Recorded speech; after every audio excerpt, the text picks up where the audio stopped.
강철이와 눈이 마주친 그 아이는 팔척기도 열이도 아니고 바로 입니다. 그래서 강철이에게 그런 말을 한 것이죠. 광화문집에 적힌 내용들 자세하게 전부 말씀드리겠습니다. 그 전에 구독과 좋아요 부탁드려요. 바로 시작합니다. 때는 100년 전 연종이 나라를 다스리던 시절 청나라 군사들이 쳐들어와 전쟁이 벌어졌습니다. 청나라의 병사들이 워낙 많은지라 도성도 금방 아수라장이 되었는데 신변의 위협을 느껴 떨고 있는 왕에게 그를 호종하던 무신 최길상이 자신의 고향으로 몸을 피할 것을 권합니다.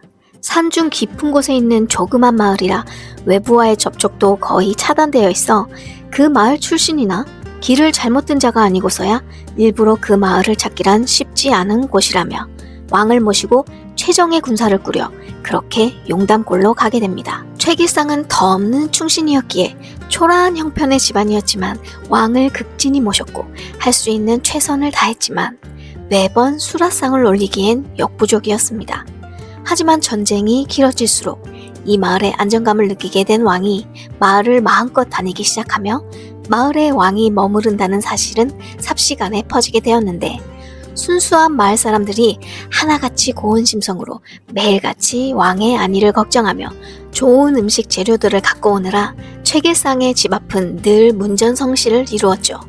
전쟁이 잠잠해질 무렵 왕은 다시 안정화된 도성에 올라갈 준비를 하고 마을 사람들과 작별 인사도 나누며 이 깊은 산속에 있는 마을에서 지내는 사람들의 불편한 점들을 하나하나 바꿔주겠다며 약속까지 하는데요.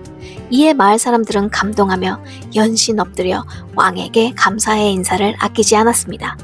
그런데 그날 밤 평화롭던 마을이 소란스러워지는가 싶더니 곧이어 온갖 비명소리가 마을을 덮기 시작합니다.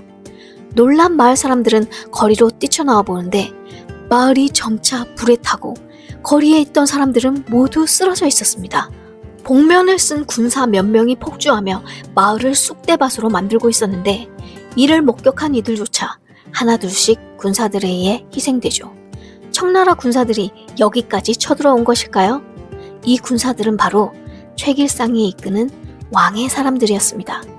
함께 지내며 정을 나누었던 마을 사람들을 도대체 왜 이리 잔인하게 몰살하는 걸까요? 바로 한 아기를 데려가기 위함이었죠. 사실 연종에게는 늘 걱정거리가 하나 있었는데요. 바로 대를 이을 아들이 없다는 것이었습니다. 그의 형제들은 그의 정치와는 뜻이 달랐으며 중전은 아들을 낳지 못했죠. 잦은 전쟁과 반대 세력에 당장 죽어도 이상하지 않은 상황에 연종은 마음이 무척 급하고 불안했는데요. 어느 날 왕과 최길상이 한 가지 묘안을 생각해냅니다. 이것이 저주의 근원이 되었죠. 이 계획이라 함은 태어난 지 얼마 되지 않은 아기를 점치고 두었다가 도성으로 갈 때 훔쳐가는 것이었죠. 그리고 그 증거를 인멸하기 위해 최길상 집안 외에 마을 사람들을 모조리 죽이고 그 사이 최길상이 미리 점치고 둔 그 아이를 꺼내들며 아기의 눈에 승천하던 강철이가 들어오게 되죠. 그 바람에 강철이는 하늘에서 떨어지게 되는데 이때 학살당한 마을 사람들의 원한이 한 곳에 모이며 원한기의 끝판왕 팔척기라는 존재가 탄생합니다. 그리하여 팔척기가 탄생하자마자 귀신의 존재로서 처음 보게 된 것이 떨어지는 이무기 강철이었던 것이죠. 그래서 팔척기가 강철이에게 자신이 태어난 날 떨어지는 너를 보았다 한 것이고 왕가의 씨가 너의 적이라 한 겁니다. 이제 모든 궁금증이 다 풀리셨나요? 다시 궁으로 간 왕과 최길상은 그 학살에 함께했던 최정예 군사들마저 처단하고 이 사건은 둘만의 비밀로 안고 살아갑니다. 그렇지 않으면 둘 다 본인들의 목숨뿐 아니라 집안이 다 말살될 테니까요. 아기는 후에 왕의 자리까지 오르게 되고 이 비밀을 누구에게도 발설하지 않은 대가로 최길상은 부와 명예를 얻게 됨은 물론 왕실과의 고리도 더욱 끈끈해지게 되었는데 그 증거가 바로 대비입니다. 대비의 외당숙이 바로 최연우이지요. 한편 김봉희는 증거는 없지만 왕의 출신에 늘 의문을 품었고 진정한 왕으로도 모시지 않았는데 그 후손인 선왕마저 노비개혁을 한다 하며 선대부터 왕이 마음에 들지 않았던 김봉인이 이 뿌리를 다 없애고자 했던 겁니다. 그리고 이 노비개혁을 찬성하는 파 최원우와 윤갑 또한 없애려 했던 것이고요. 최원우는 대비라는 큰 산이 있거니와 그를 따르는 세력 또한 만만치 않으니 당장 죽이지는 못하고 궁지에 몰아넣어 스스로 관직을 내려놓게 해놓고는 우연히 풍산의 능력을 알게 되어 뒤에서 대비를 조종하기로 계획을 바꾸고 풍산을 이용하기 시작합니다. 대비를 움직이면 왕의 뿌리도 최원우의 집안도 마지막엔 대비까지 한꺼번에 손 안 대고 코를 풀 수 있다 생각한 거죠. 반면 윤갑은 막강한 라이벌이었던 최원우와는 달리 그의 세력이 딱히 있지도 않아서 왕과 떨어져 있을 때 곽상충을 시켜 바로 죽여버린 것입니다. 그런데 대비가 형편이 어렵던 어린 시절 그 집안에 유일하게 갑자기 불을 쌓게 된 최원우의 집안에 기대해 잠시 신세를 지게 되고 그 집안을 돌아다니다가 우연히 책일상이 이 사건을 모조리 기록해 놓은 광화문집을 읽게 되죠.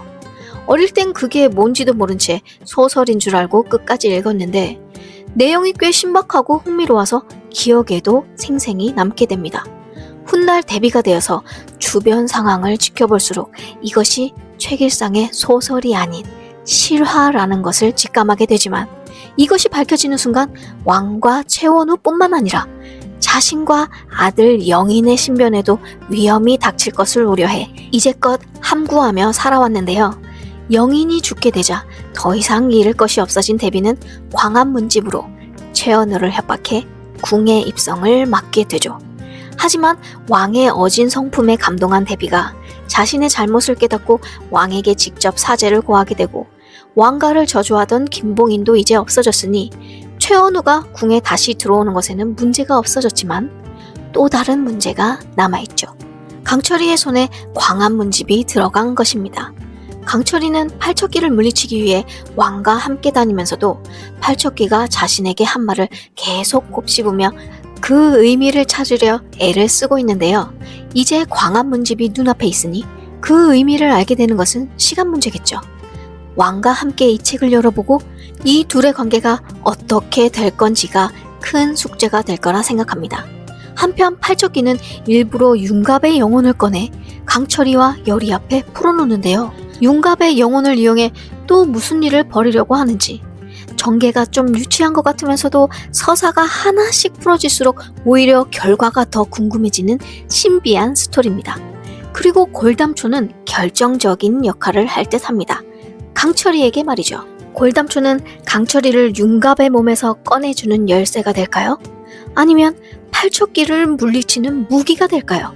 그것도 아니라면 열이의 도움 없이 승천할 수 있는 매개체가 될까요? 여러분의 생각은 어떠신가요?